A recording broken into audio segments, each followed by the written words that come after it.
Bismillahirrahmanirrahim. Assalamualaikum warahmatullahi wabarakatuh. Salam sejahtera bagi kita semua. Pada kesempatan kali ini, kami dari kelompok 11 yang beranggotakan Muhammad Faisal Fadil, Tufailah Gifani, dan Ardian Syahrul Fadilah akan membahas sebuah topik yang sangat menarik untuk diperbincangkan, yaitu apakah pengelolaan nikel di Indonesia diserahkan kepada pemerintah atau ke swasta.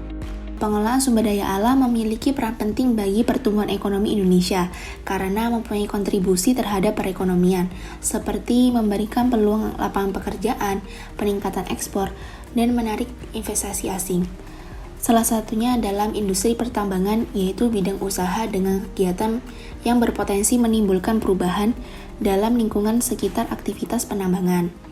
Nah, mengapa memilih topik yang dibahas dalam video kali ini? Karena salah satu topik perbincangan hangat serta menjadi komponen penting dalam kehidupan sehari-hari seperti produksi baterai kendaraan listrik. Nikel menjadi pendorong perubahan dalam pemanfaatan energi yang dijuluki dengan the mother of industry. Artinya, tulang punggung yang mendukung sektor industri lainnya, salah satunya seperti otomotif. Indonesia merupakan salah satu negara penghasil biji timah terbesar di dunia.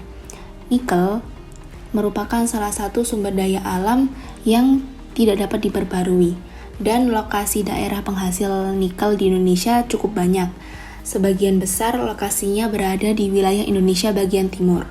Pemerintah terus berupaya mendorong hilirisasi industri nikel di Indonesia dengan berfokus pada penguatan rantai produksi yang berkelanjutan dan terintegrasi untuk mendukung Indonesia sebagai salah satu produsen tambang nikel di dunia.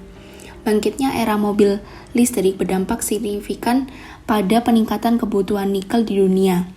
Indonesia sedang menjadi sorotan dunia sehubung dengan cadangan nikel sebagai materi inti pembentuk precursor atau baterai mobil listrik, dan nikel semakin banyak dicari pasar di dunia.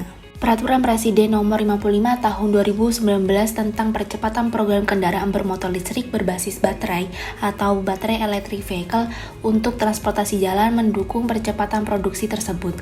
Kementerian Energi dan Sumber Daya Mineral atau SDM mencatat produksi olahan nikel Indonesia mencapai 2,47 juta ton pada tahun 2021.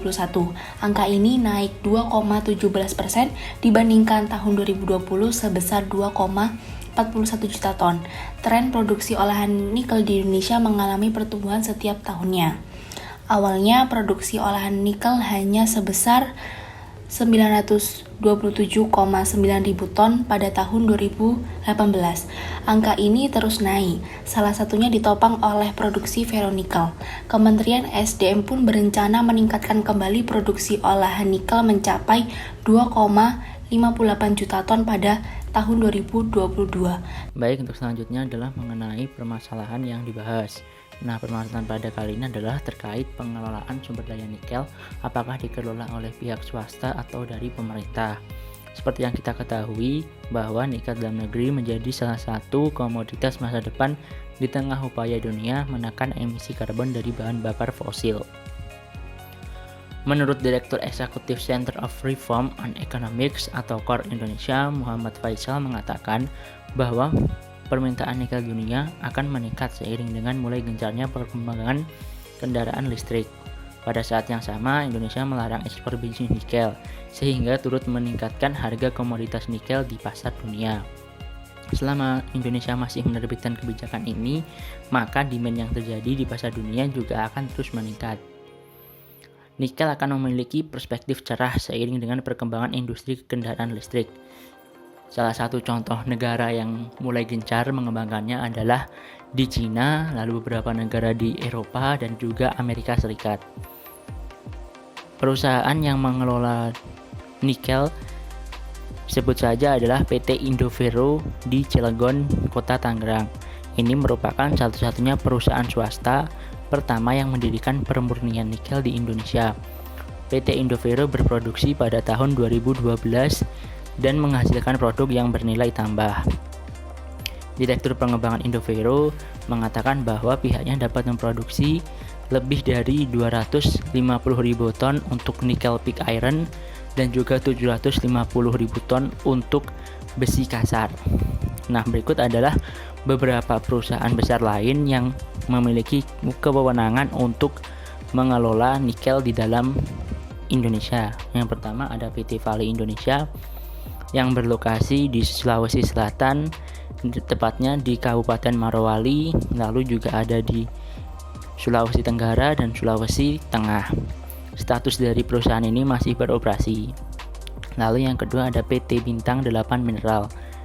PT Bintang 8 Mineral ini sudah memiliki izin usaha penambangan atau IUP di desa Bohomahi, Bohomotove yang berada di daerah Sulawesi Tengah dengan mencapai luas wilayah lebih dari 21.000 hektar. Lalu yang ketiga ada PT Antam atau Aneka Tambang. PT ini berlokasi di Sulawesi Tenggara, tepatnya di Kabupaten Kualoka, lalu juga ada di Kecamatan Pomala. Dan juga ada beberapa perusahaan Antam yang berada di daerah Maluku Utara. Lalu yang keempat ada PT Makmur Lestari Primatama. Lokasinya berada di daerah Sulawesi Tenggara di Kabupaten Konawe. Luasnya lebih dari 407 hektar. Lalu yang terakhir ada PT Silika Malawa. Memiliki wilayah tambang di Kecamatan Lusua dengan luas lebih dari 475 hektar.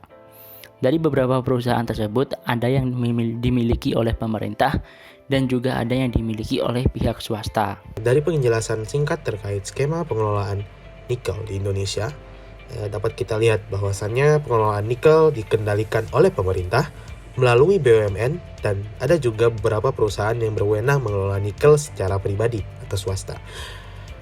Hal-hal tersebut menimbulkan pertanyaan, manakah yang lebih baik dalam mengelola sumber daya nikel tersebut? Pemerintah atau swasta?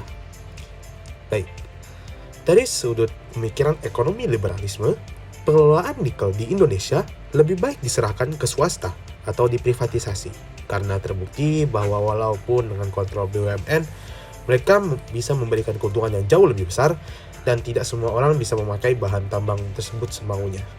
Namun, terdapat beberapa kelemahan dari sudut pemikiran ekonomi liberalisme tersebut, yaitu pihak swasta bisa semaunya menentukan harga sesuai kehendak mereka, sehingga bahan tersebut tidak bisa dijangkau oleh para pengguna barang tambang yang membutuhkan barang tersebut. Oleh karena itu, mari kita lihat lagi dari sudut pemikiran ekonomi kerakyatan. Pengelolaan nikel di Indonesia jauh lebih baik dikelola oleh pemerintah dan diatur dalam undang-undang konstitusi. Dikarenakan dengan adanya kontrol melalui undang-undang itu sendiri dan juga dikelola oleh pemerintah, maka pemerintah pun tidak semaunya menentukan harganya sendiri dikarenakan adanya kontrol dari undang-undang tersebut. Dan sama juga berlakunya dengan swasta, sehingga harga barang tambang tetap stabil dan dapat digunakan demi kesejahteraan rakyat. Dengan adanya beberapa solusi dari pemikiran-pemikiran ekonomi tersebut, maka dapat kita simpulkan bahwa apakah pengelolaan nikel jauh lebih baik diserahkan ke swasta atau pemerintah. Menurut kami, bahwa lebih baik pengelolaan nikel tersebut harus diserahkan ke pemerintah dengan diatur oleh Undang-Undang Konstitusi Negara yang memiliki asas-asas kerakyatan. Karena menurut pasal 33 ayat 3 UUD 1945 atau Undang-Undang Dasar 1945 dijelaskan bahwa bumi dan air dan kekayaan alam yang terkandung di dalamnya dikuasai oleh negara dan dipergunakan untuk sebesar-besar kemakmuran rakyat. Oleh karena itu, sejatinya sumber daya alam termasuk bahan tambang harus dikelola oleh pemerintah demi kesejahteraan rakyat. Sekian video kami mengenai pembahasan pengelolaan sumber daya alam yaitu nikel di Indonesia. Apakah lebih baik diserahkan ke swasta atau pemerintah? Terima kasih telah menonton.